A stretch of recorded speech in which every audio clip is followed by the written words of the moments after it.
Nous sommes donc sur le site de la douche municipale, au marché chinois comme c'est appelé communément, où les travaux se poursuivent. Nous sommes le vendredi du 22 septembre. Et là sur le site, nous avons des sinistrés qui s'inquiètent. Vous avez vu la superficie dont on nous parle, c'est environ 2000 mètres qui sont partis en fumée, avec au moins une centaine de boutiques et magasins. Et donc aujourd'hui, les sinistrés se posent des questions. Est-ce que le site va être revendu aux expatriés, parce que c'est une question importante de gouvernance aussi. Est-ce que ce site va revenir aux Camerounais ou est-ce qu'il va être proposé aux expatriés? Les commerçants s'inquiètent et ils disent qu'ils espèrent que le gouvernement va prendre des mesures pour effectivement sauver ces commerçants qui travaillent jour et nuit pour pouvoir nourrir leur famille. Nous avons Sadio qui nous dit qu'il espère au moins qu'on va donner un délai jusqu'en décembre, après décembre parce que c'est la période charnière, pour pouvoir effectivement rembourser les dettes que les commerçants contractent pour effectuer effectivement leur commerce. Est-ce que vous pouvez venir, Sadio, s'il vous plaît? Alors vous nous dites que vous craignez que ce site sinistré soit remis en possession des non-camerounais. Oui, c'est ça. Pourquoi? Parce que quand ils vont construire, on n'aura plus l'occasion d'avoir des boutiques là-bas. Et comment ça? Oui, parce qu'ils vont vendre, ils vont louer tellement cher que les Camerounais ne pourront plus être à mesure de payer le loyer. Et ils vont faire leurs frais venir de la Chine et entrer là-dedans. Et leur loyer, c'est combien environ? 500 000 à 1 500 000 la boutique.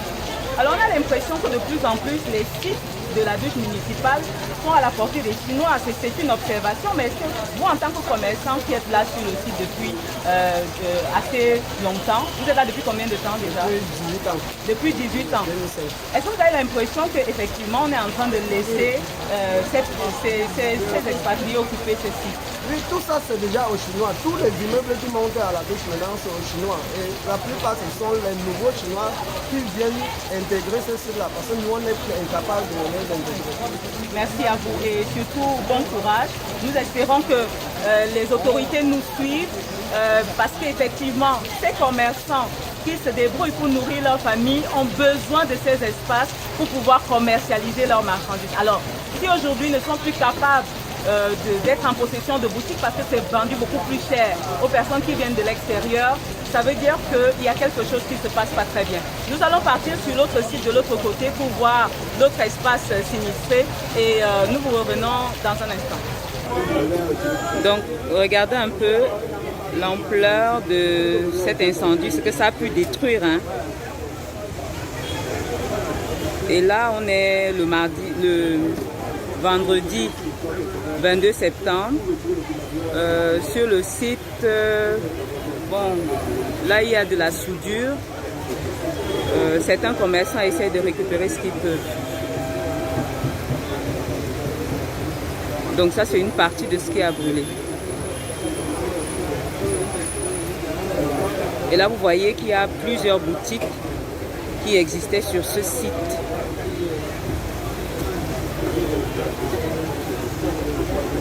Voilà, nous venions rendez-vous sur le site juste après l'entreprise qui fait roue, donc l'entrepôt également est parti en fumée.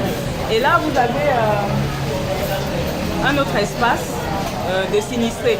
Alors, il y a une grande colère ici avec les commerçants qui estiment qu'ils ont tout perdu et que en filmant leurs marchandises, on est peut-être en train de se moquer d'eux. Mais vous avez suivi ce que monsieur de établissement Sadio expliquait tout à l'heure. Ils ont peur que le site soit accaparé par des non-camerounais. Parce que lorsque le site est accaparé par des non-camerounais, finalement, c'est des sites qui coûtent plus cher. Vous pouvez voir un peu derrière moi l'ampleur de la situation.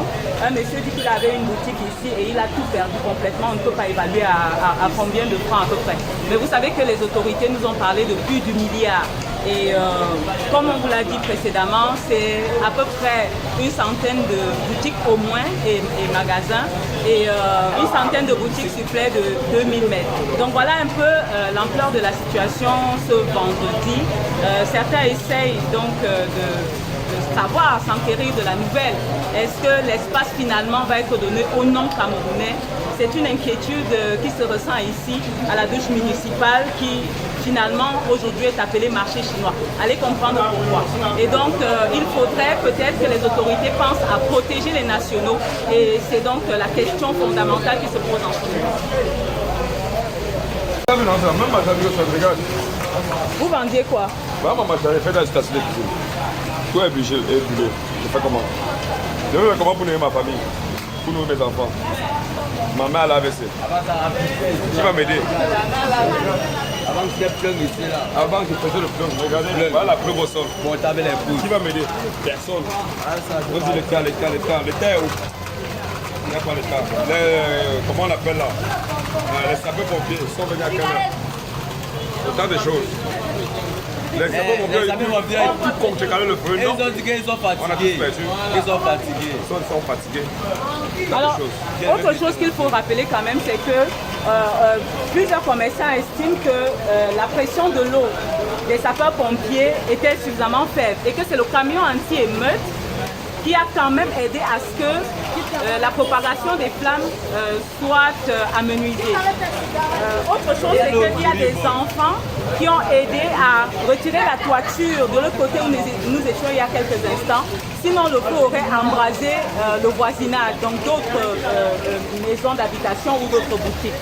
Et donc là, en ce moment, nous avons ce sinistré qui estime qu'effectivement, il a tout perdu et que on attend les autorités. On attend les autorités.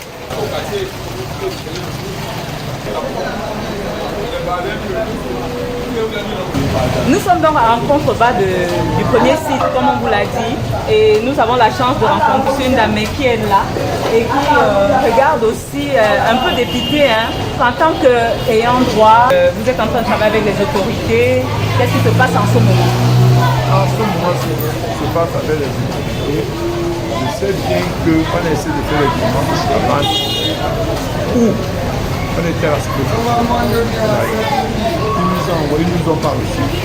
À un moment donné, pendant une heure de temps, ils nous ont envoyé à la préfecture. De la préfecture, on nous a envoyé. C'est là où on nous dit bien sûr, le gouvernement a bien donné l'ordre au préfet de recenser tous les censés, tous les gens qui ont eu le. Malheureusement, c'est ce que je suis en train de faire.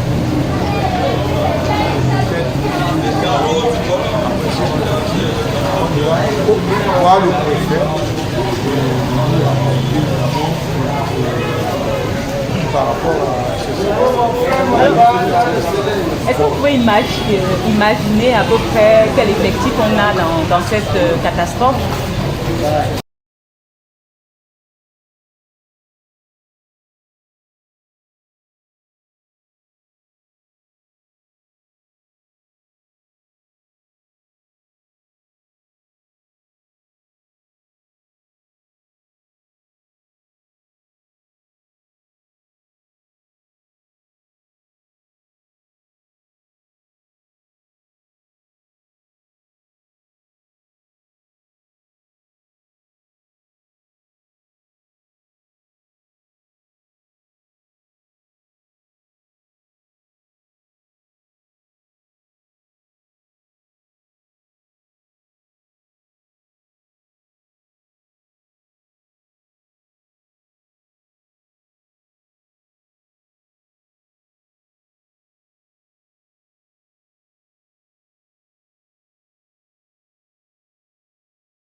Là, c'est l'eau. C'est l'eau qui a le dollar.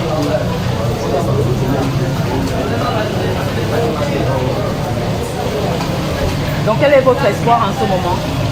L'espoir, c'est justement à partir du moment où le gouverneur a demandé au préfet de faire ce qu'il a à faire. On attend vraiment l'aide par rapport à ce gouverneur. J'espère que puisque le préfet, pour moi par exemple, puisque le préfet a demandé maintenant, vous savez ce qui se passe. Vraiment, vu le préfet, en disant, le gouverneur disant, j'ai demandé à ça, on attend quelque chose. Merci. Donc, en résumé, les attentes sont nombreuses du côté des autorités et donc les sinistrés attendent justement de savoir ce qui sera réservé à leur sort et nous allons suivre de près cette actualité.